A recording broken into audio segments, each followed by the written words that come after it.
नमस्कार मंडळी, श्री स्वामी समर्थ. स्वागत आहे तुमचे माझ्या युट्यूब चॅनलवरती. आजचा दिवस तुम्हाला खूप छान सुखाचा आनंदाचा जाऊ हीच मी स्वामींच्या चरणी प्रार्थना करते आणि आज या नवीन व्हिडिओला सुरुवात करते. येत्या 22 फेब्रुवारीला म्हणजेच गुरुवारी या दिवशी आलेल्या आहेत माघी गणेश जयंती. दरवर्षी माघ महिन्याच्या शुक्ल पक्षातील चतुर्थी तिथीला माघी गणेश जयंती ही साजरी केली जाते. पुराणिक कथेनुसार या दिवशी गणपती बाप्पांचा जन्म झाला होता, म्हणून या तिथीला गणेश जयंती असं म्हटलं जातं. त्याचबरोबर ही गणेश जयंती माघ महिन्यामध्ये येते, म्हणून या जयंतीला माघी गणेश जयंती असे सुद्धा म्हटले जाते. यावर्षी गणेश जयंती ही गुरुवारी येत असल्यामुळे सर्वार्थ सिद्धी योग तयार होत असून रात्री भद्र आणि दिवसभर पंचक पाळण्यात येणार आहे. आपण दरवर्षी चतुर्थीला दिवसभर गणपती बाप्पांचं व्रत करून संध्याकाळी चंद्राची पूजा करत असतो आणि यानंतर हे व्रत सोडत असतो. परंतु या गणेश जयंतीच्या दिवशी आपल्याला चंद्राकडे पाहण्यासाठी सक्त मनाई आहे. असे म्हटले जाते की या दिवशी चंद्राची पूजा केली जात नाही. माघी गणेश जयंती हा एक विशेष दिवस आहे, कारण या दिवशी गणेशाचे पूजन केल्याने अनेक प्रकारच्या समस्या या दूर होतात आणि जीवनात सकारात्मक बदल घडत असतात. माघ महिन्याच्या शुक्ल पक्षातील चतुर्थीला गणपती बाप्पा यांची पूजा केल्याने बरेच शारीरिक आणि मानसिक फायदे होत असतात. त्यामुळे आपल्या दैनंदिन जीवनातील समस्यांचा सामना करण्यासाठी ऊर्जा आणि शक्ती मिळत असते. तसेच गणपती बाप्पा हे विद्येचे, ज्ञानाचे देवता देखील मानले जाते.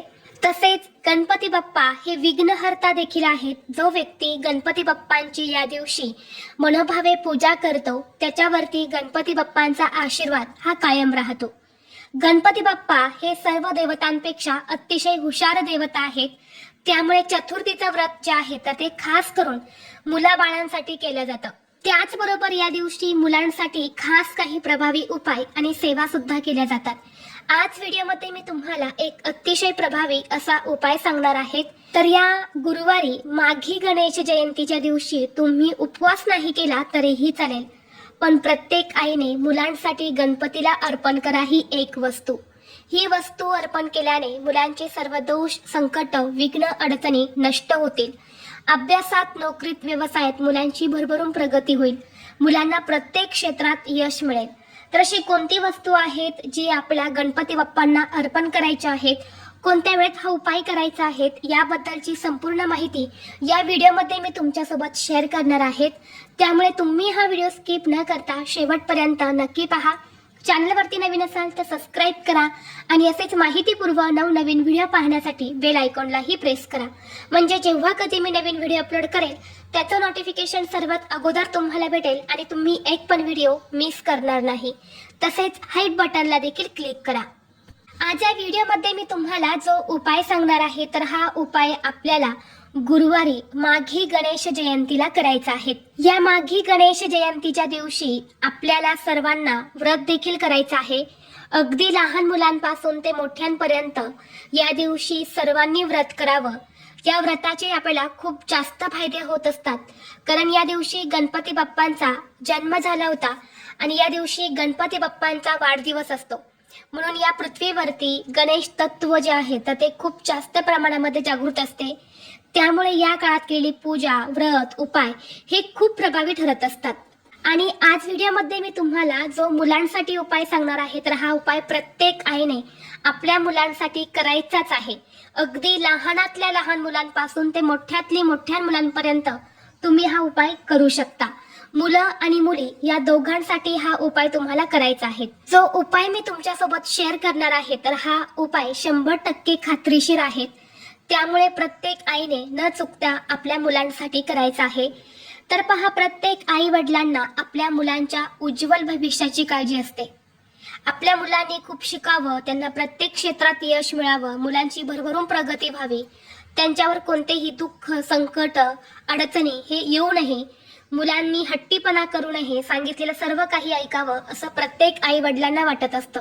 परंतु सर्व गोष्टी मुलं आपल्या मनासारख्याच करतात असं होत नाही. जे घरामध्ये लहान मुलं असतात तर ती सतत किरकिर करतात, चिडचिड करतात, हट्टीपणा करत असतात.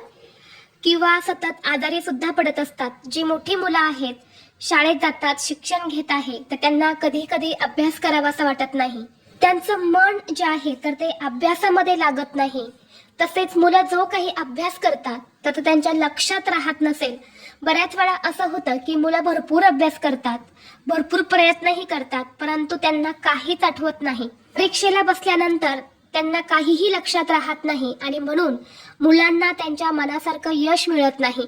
त्याचबरोबर जी मुलं भरपूर शिकलेली आहेत, त्यांना मनासारखी नोकरी प्राप्ती होत नसेल किंवा एखादा उद्योग व्यवसाय असेल तो चांगला चालत नसेल किंवा लग्नाच्या वयाचे मुलं मुली आहेत त्यांचा विवाह योग जुळून येत नसेल, तर सर्वांच्या समस्या दूर होण्यासाठी फक्त हा एक उपाय जो आहे तर तो तुम्हाला गुरुवारी माघी गणेश जयंतीला करायचा आहे.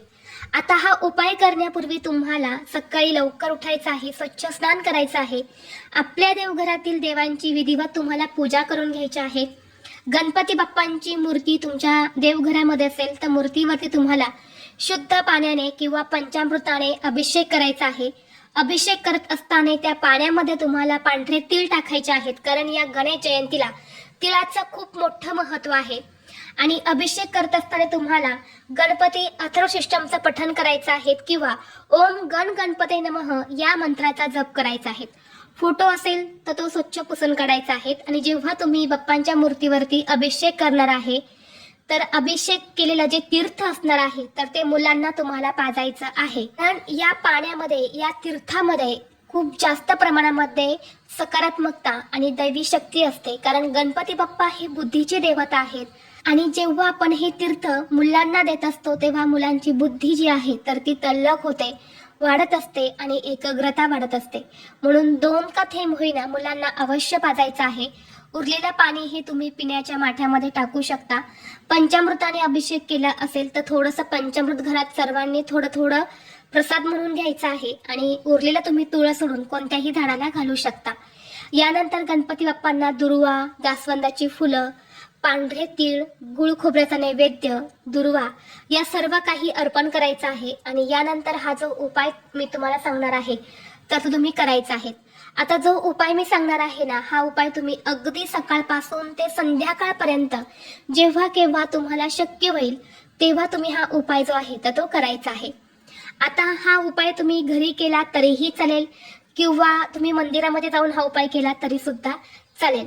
आता हा उपाय जर तुम्ही घरीच करणार असेल तर घरी हा उपाय करण्यापूर्वी सर्वप्रथम तुमच्या देवघरामध्ये दिवा लावून घ्यायचा आहे, धूप अगरबत्ती लावायची आहे. ज्या मुलासाठी आपण हा उपाय करणार आहे त्या मुलांना आपल्या समोर बसवायचं आहे, आसन घ्यायचं आहे, आसनावरती बसवायचं आहे. आणि हा उपाय करण्यासाठी तुम्हाला 2 लवंगा घ्यायच्या आहेत. ज्याला फूल असतात अशा 2 अखंड फुलाच्या लवंगा घ्यायच्या आहेत. आणि या 2 लवंगा आपल्याला आपल्या मुलांच्या हातामध्ये द्यायच्या आहेत.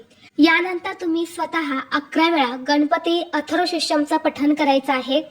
11 वेळा शक्य नसेल तर 3 वेळा तुम्हाला पठण करायचं आहे. आणि शेवटी एकदा तुम्हाला फलश्रुती म्हणायची आहे. प्रत्येक वेळी तुम्हाला फलश्रुती म्हणण्याची गरज नाही. 3 वेळा गणपती अथर्वशीर्षमचं पठण करून झालं की शेवटी एकदा फलश्रुती तुम्हाला म्हणायची आहेत. आणि यानंतर ओम गण गणपते नमः या मंत्राचा 108 वेळा जप करायचा आहे. आणि या 2 लवंगा ज्या आहेत तर त्या आपल्या मुलांच्या हातून गणपती बाप्पांना अर्पण करायच्या आहेत. यानंतर दोन्ही हात जोडून तुम्हाला गणपती बाप्पांना प्रार्थना करायच्या आहेत. तुमच्या मुलांच्या जीवनात, आयुष्यात ज्या काही अडचणी आहेत तर त्या दूर होण्यासाठी प्रार्थना करून तुमची जी काही इच्छा आहे तर ती पूर्ण होण्यासाठी, मुलांचे सर्व संकट, अडचणी दूर होण्यासाठी मनोभावे प्रार्थना करायची आहेत. यानंतर 2 ते 3 तास त्या लवंगा तशाच गणपती बाप्पांसमोर ठेवायच्या आहेत. यानंतर गणपती बाप्पांसमोरून उचलून त्या तुम्हाला तुमच्या मुलांना खायला द्यायच्या आहेत. आता जर तुमची मुलं मोठी असेल, मुलांना वाचता लिहिता येत असेल तर जी काही सेवा मी तुम्हाला सांगितली गणपती अथर्वशीर्षमची सेवा, तर ती मी स्वतः ती मुलांकडून करून घ्या. मुलं लहान असेल, मुलांना वाचता लिहिता येत नसेल तर मग आई किंवा वडिलांनी किंवा आजी आजोबांनी मुलांसाठी हा उपाय केला तरीही चालतो. तसेच तुमची मुलं जर लहान असेल तर या लवंगा खाणार नाही, कारण लवंगा थोड्याशा तिखट असतात. मग काय करायचं, एखादा गोडाचा पदार्थ बनवायचा आणि त्यामध्ये त्या लवंगा टाकून तुम्ही तो पदार्थ मुलांना खाऊ घालू शकता. लवंगा टाकताना त्या पूर्ण अशा बारीक करा, पावडर तयार करा आणि त्यानंतर त्या पदार्थामध्ये तुम्ही टाकू शकता.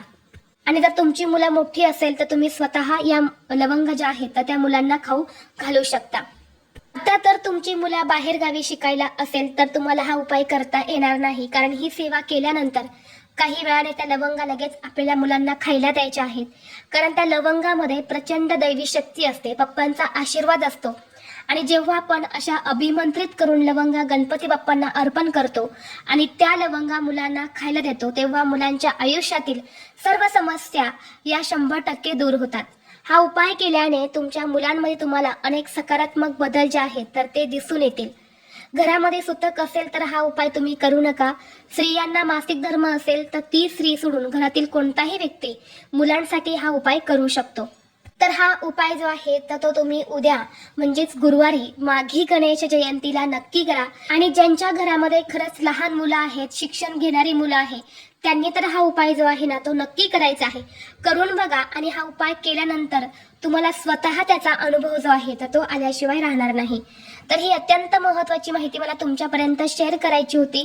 व्हिडिओ तुम्हाला आवडला तर लाईक करा, चॅनलवरती नवीन असाल तर सबस्क्राईब करा आणि हा व्हिडिओ आपल्या मित्रपरिवारासोबत जास्तीत जास्त शेअर करा. चला तर मग भेटू असंच पुढल्या एका नवीन व्हिडिओमध्ये. तोपर्यंत सर्वांना श्री स्वामी समर्थ.